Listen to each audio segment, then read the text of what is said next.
നിങ്ങളുടെ favourite shows ഇനി ഒരിക്കലും മിസ്സാവില്ല. ഇപ്പോൾ C5 കാണും നിങ്ങളുടെ ഫേവറേറ്റ് ഷോസ് തികച്ചും സൗജന്യമായി. അമ്മേ, ഞാൻ ആദ്യം ഈ കറണ്ട് ബില്ല് എങ്ങനെ അടയ്ക്കുന്നതിനെ കുറിച്ചൊന്ന് ആലോചിക്കട്ടെ. അല്ലെങ്കിൽ രാത്രി മുഴുവൻ ഫാൻ ഇല്ലാതെ ചൂട് കാരണം ആർക്കും ഉറങ്ങാൻ പറ്റില്ല.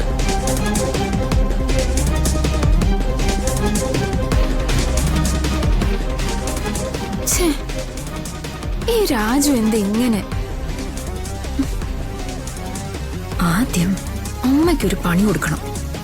അമ്മയുടെ ഫ്യൂസ് റിലേറ്റഡ് കുറച്ച് കൂടുന്നുണ്ട്. അപ്പോ രാജുവിനും മിസ്റ്റേക്ക് സംഭവിക്കുമെന്ന് നീ സമ്മതിക്കുന്നു അല്ലേ?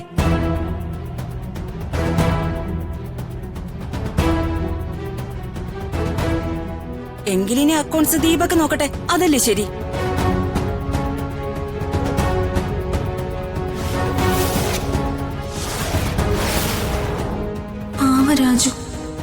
രാജുവിനെ ഇവര് മനഃപൂർവ്വം പ്രശ്നത്തിലാക്കുക.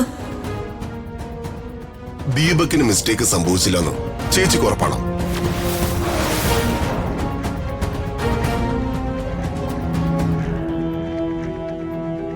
അക്കൗണ്ട്സ് മാത്രമല്ല രാജു കൈകാര്യം ചെയ്യുന്നത്.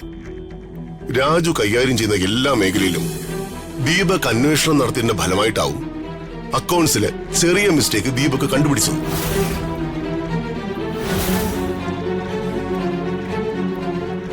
ബാക്കിയുള്ള ഒരു കാര്യങ്ങളിലും മിസ്റ്റേക്ക് ഒന്നും ഇല്ലല്ലോ ദീപക്? ഇല്ല അമ്മാവ.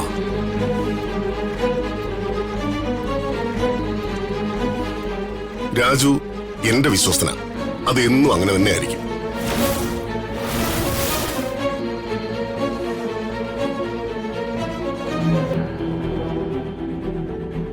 വർഷങ്ങൾ കൊണ്ട് രാജു നേടിയെടുത്ത സ്ഥാനമാണത്. അത് എന്നും നിലനിൽക്കുക തന്നെ ചെയ്യും.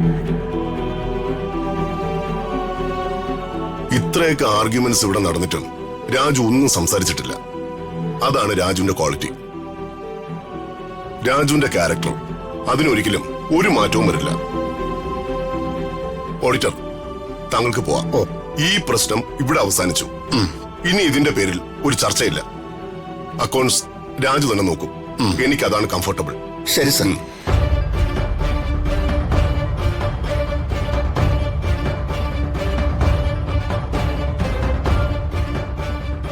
രാജു, മെഡിക്കൽ കോളേജ് ഇനോഗ്രേഷൻ എത്ര മണിക്കാ? 11:30 സർ. അപ്പോ നമുക്കിറങ്ങാൻ സമയമായി. അല്ല, ബ്രേക്ക്ഫാസ്റ്റ് കഴിച്ചിട്ട് ഇറങ്ങാൻ പ്രതാപ. വേണ്ട ചേച്ചി, ഞാൻ പുറത്തുനിന്ന് കഴിച്ചോളാം. അത് ശരിയാവില്ല. എന്തൊക്കെ കാര്യങ്ങള് ആരൊക്കെ ശ്രദ്ധിച്ചു എന്ന് പറഞ്ഞാലും നിന്റെ ആഹാര കാര്യങ്ങളിൽ ശ്രദ്ധിക്കേണ്ടത് ഞാനാ. നീ കഴിച്ചിട്ട് പോയാ മതി. ഒരു 2 മിനിറ്റ് ഇരിക്കെ.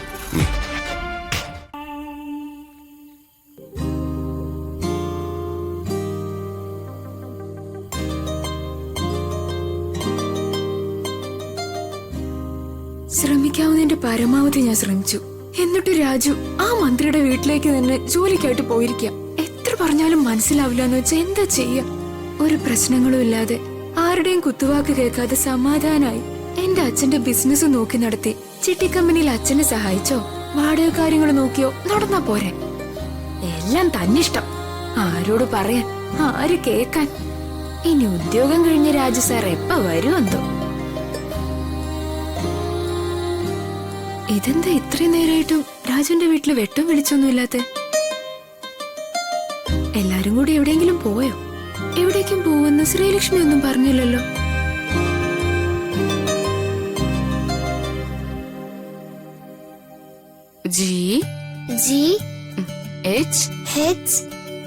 ശ്രീലക്ഷ്മി, നീ ആ മൊബൈലിന്റെ വെട്ടം ഒന്ന് ഓണാക്കി തന്നെ. അടുക്കളയിൽ ഒരു പണിയും തീർന്നിട്ടില്ല. രാജു വരാൻ സമയായി. അയ്യോ, എന്റെ ഫോണിലെ ചാർജ് തീരാറായമ്മേ. എന്നാമേ എന്റെ ഫോൺ എടുത്തോ. ഓ, കഴിഞ്ഞോ ഭർത്താവുമായിട്ടുള്ള നിന്റെ സംസാരം? ആ, കഴിഞ്ഞു. എങ്കിലേ വാ, അടുക്കളയിലെ ഒരുപാട് പണിയുണ്ട്. എന്തെങ്കിലും പണിയെടുക്കേണ്ട സമയത്ത് അവർക്ക് കൃത്യമായിട്ട് ഫോൺ വരും. അച്ഛൻ സവാരി കഴിഞ്ഞു വരുമ്പോ ഒരു സോളാർ ബാറ്ററി പിടിപ്പിക്കാൻ പറയണം, അല്ലാതെ ഒരു രക്ഷയില്ല. അയ്യോ, അപ്പൊ അച്ഛൻ സവാരി കഴിഞ്ഞു വരുമ്പോ കിട്ടുന്ന കാശ് ഏട്ടന് കൊടുക്കൂലേ? അതും പ്രതീക്ഷിച്ചാ ചേട്ടൻ ഇരിക്കുന്നെ. നീ ആദ്യം അടുക്കളയിലേക്ക് വാ, ആദ്യം അത് നടക്കട്ടെ.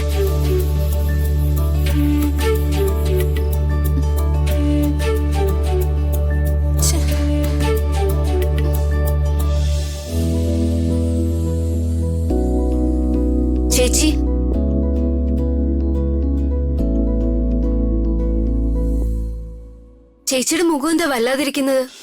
ദീപക്കേട്ടൻ വഴക്കുണ്ടാക്കിയോ? ഞാൻ രാജുവിനെ കോൾ ചെയ്യാൻ ശ്രമിക്കുകയായിരുന്നു. ഒരു തവണ ഫോൺ റിങ് ചെയ്തു. പിന്നെ നോക്കിയപ്പോ സ്വിച്ച് ഓഫ് എന്ന് പറയാ. രാജുവേട്ടനെ എന്തിനാ ഇപ്പൊ വിളിക്കുന്നത്? രാജുവിനെ ഈ വീട്ടിൽ നിന്നും പുറത്താക്കുന്ന ദീപക് എന്നോട് വെല്ലുവിളിച്ചു. ഈ കാര്യം എനിക്ക് അത്യാവശ്യമായിട്ട് രാജുവിനെ അറിയിക്കണം.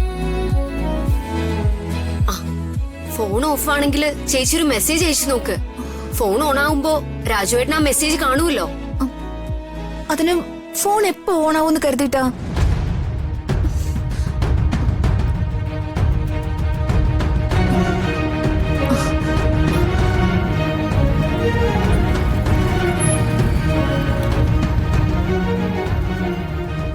രാജു വന്നല്ലോ. വീടിനകത്താണ് കറണ്ടും ഇല്ല. എന്നാലും എന്ത് പറ്റിയതായിരിക്കും? അമ്മേ അമ്മേ ആ ഇതെന്താമേ നമ്മുടെ വീട്ടിൽ മാത്രം കറണ്ട് ഇല്ലാത്ത? ഇതിവിടെ ഇടയ്ക്കിടയ്ക്ക് സംഭവിക്കാറുള്ളതല്ലേ. Rukmini aunty fuse ഊരിയതായിരിക്കും.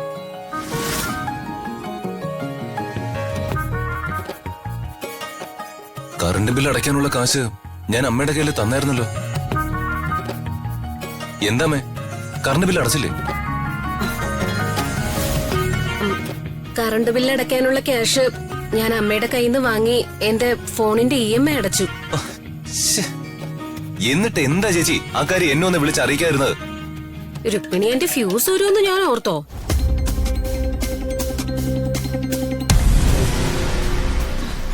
നീ എന്റെ കയ്യിൽ നിന്ന് കാശ് വാങ്ങിയപ്പോ അത് കറണ്ട് ചാർജ് അടയ്ക്കാനാണെന്നല്ലേ ഞാൻ ഓർത്തത്. എന്റെ പൊന്നു രാജു, ഞാൻ നിന്നെ ഉപദേശിക്കാണെന്ന് കരുതരുത്. നീ ആ രമ്യയായിട്ടുള്ള കല്യാണത്തിന് ഒന്ന് സമ്മതം മൂളിയാ പിന്നെ ഈ മാസവാടകയും കറണ്ട് ബില്ലും ഒക്കെ നമുക്ക് അടക്കേണ്ടി വരൂ. അങ്ങനെ പറഞ്ഞു കൊടുക്ക്. രമ്യയായിട്ടുള്ള വിവാഹം നടന്ന പിന്നെ നമുക്ക് ഈ സാമ്പത്തിക ബുദ്ധിമുട്ടുകളൊന്നും ഉണ്ടാവില്ല. നിന്റെ അളിയന്റെ പ്രശ്നങ്ങളും തീരും. നമ്മുടെ എല്ലാ പ്രശ്നത്തിനും ഈ കല്യാണം ഒരു പരിഹാരമാണെങ്കിൽ നിനക്കൊരു വിവാഹത്തിനെ കുറിച്ച് ആലോചിച്ചാൽ എന്താ മോനെ? എല്ലാവർക്കും സമ്മത. ഈ രാജുവിനും കൂടെ ഒന്ന് സമ്മതിച്ചാൽ എന്താ?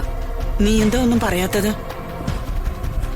അമ്മേ ഞാൻ ആദ്യം ഈ കറണ്ട് ബില്ല് എങ്ങനെ അടയ്ക്കും എന്നതിനെ കുറിച്ചൊന്ന് ആലോചിക്കട്ടെ. അല്ലെങ്കിൽ രാത്രി മുഴുവൻ ഫാൻ ഇല്ലാതെ ചൂട് കാരണം ആർക്കും ഉറങ്ങാൻ പറ്റില്ല.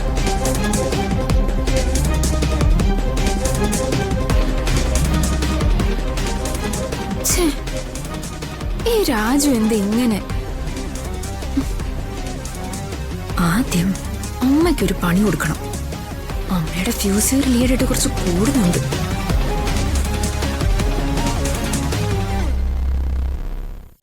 ഡൗൺലോഡ് ചെയ്യൂ C5 ആപ്പ്. കാണൂ എല്ലാ എപ്പിസോഡുകളും സൗജന്യമായി.